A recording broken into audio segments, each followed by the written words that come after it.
All right, folks, another little pistol here for you. So we're going to be talking about this here, the Taurus G3. This is the full-size model. And I got this a few months ago, mostly on a whim. And because I've really seen, Taurus pistols like all over the place. And this is a, evolution of their PT-111 or G2C line of pistols. So I think now they're on like 4 or something like that. But yeah, so this is just the standard G3 model.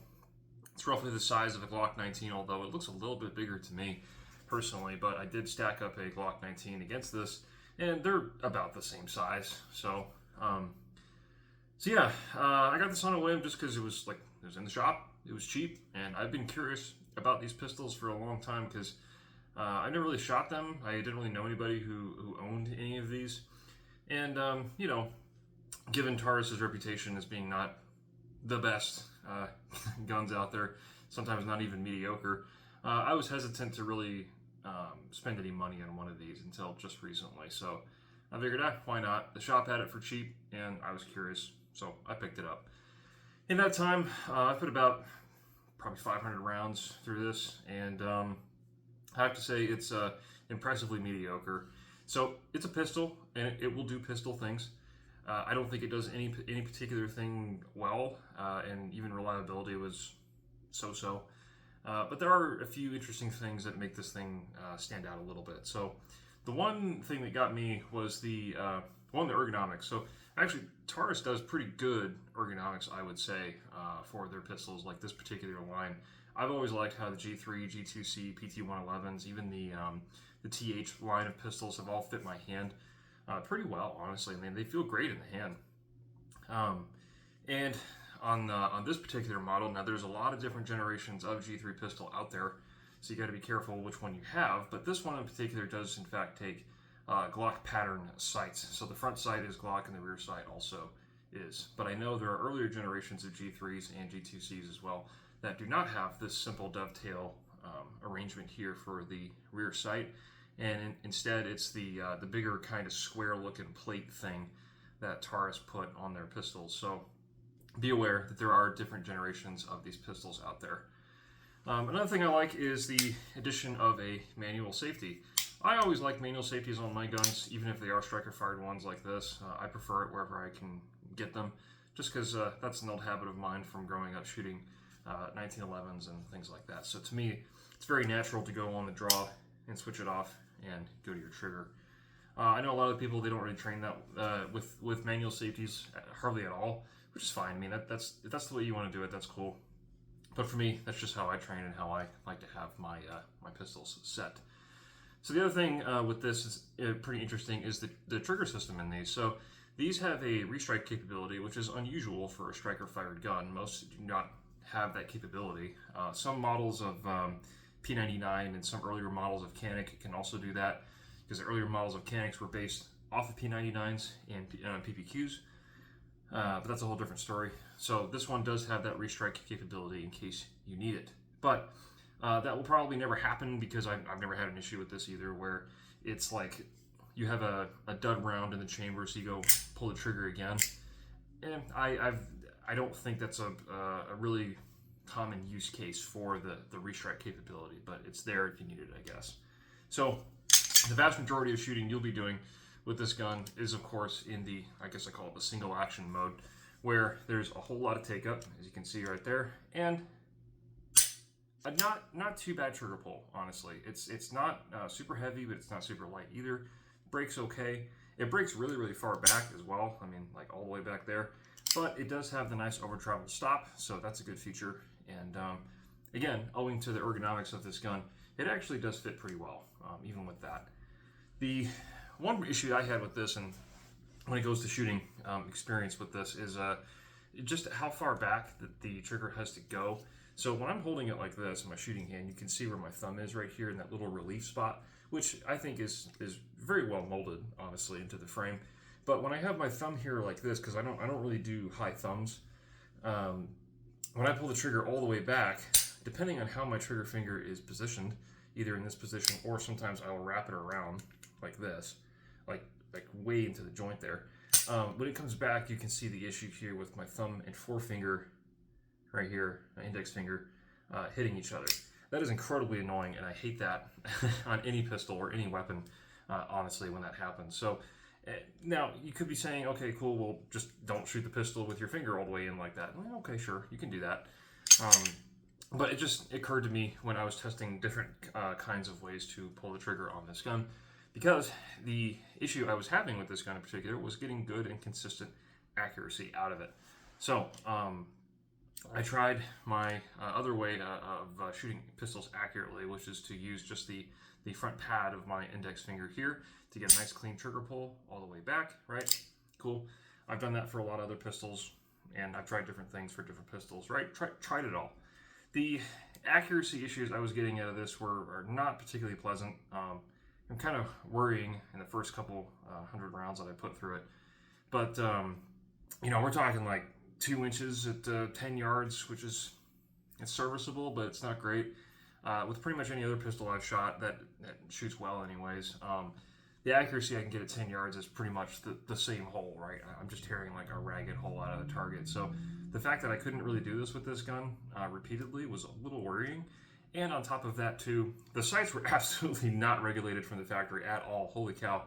It was off like 6 inches to the right and like about 4 inches low, even at 10 yards. So I don't know what like calculation they're using to put these sights on here, or even if they bother to test fire this at the factory, even for accuracy, or they bother to zero it at the factory. I don't know. Holy cow, like it was way off. So that did not contribute well to my accuracy for this gun. Now, I did compensate, of course, when I took this to 25 yards, because I test all my pistols at 25 yards or further. I put a solid big target basically where I needed to aim for this to hit the center of what I was actually aiming at. So I did compensate that way. And even with that, I took this pistol out to 25 yards with all different kinds of ammo and stuff. I mean, we're getting like maybe 4 inches if I'm like doing really good. But on most strings of fire, I would get like 6-7 inches, and wildly inconsistent too. I mean, we'll have like 4 or 5 rounds nicely together, then the 7th one just goes way the heck somewhere else. I don't even know.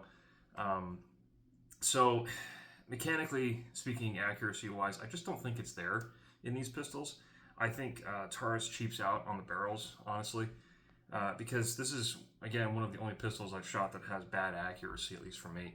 So the other one was the Security 9 from Ruger. So, and I mean, other people have even noted the Security 9 did not have the best quality barrel. So I think, honestly, for the price point that these are coming in from, Taurus is probably cheaping out on the barrels. Well, I wouldn't say cheaping out, but just they are putting less time and expense into the barrel quality. So, and that would track also as well. Like when you take one of these apart, you look at the internals.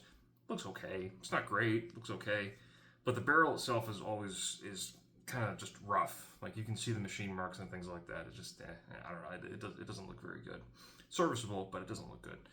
So I honestly think that Taurus kind of knows their customer base pretty well, and they're probably not expecting dudes like me to be buying these kinds of things. Like they're probably expecting lower experienced shooters just looking for their first gun or something to protect them or whatever, right? And they're not expecting them to be shooting at 25 yards in a defensive scenario, right? Like this is a 10-yard and under kind of gun. I think they kind of expect their customer base for these pistols to be doing pretty much exactly that.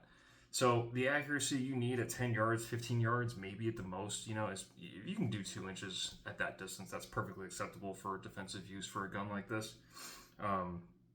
But for me personally, my standard for a good accuracy pistol is 2 inches at 25 yards. So if it's mechanically capable of doing that, I have not been able to do it.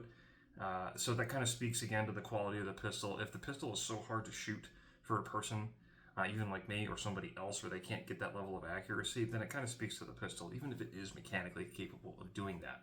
So there's something to be said about a design and quality of a pistol that makes it easier to achieve that good accuracy, right? If you can have both, why not? But yeah, I don't think Taurus intended this to be any kind of match pistol, super accurate, stacking holes on top of each other kind of gun, which is fine, Again, this thing did not cost me a whole lot at all, and knowing their client base, yeah, they're they've designed this exactly to what it needs to be. There's nothing wrong with that. It's just, for me personally, this gun has no real place in my inventory. So it's probably going to be shuffled off for trade fodder to someone else.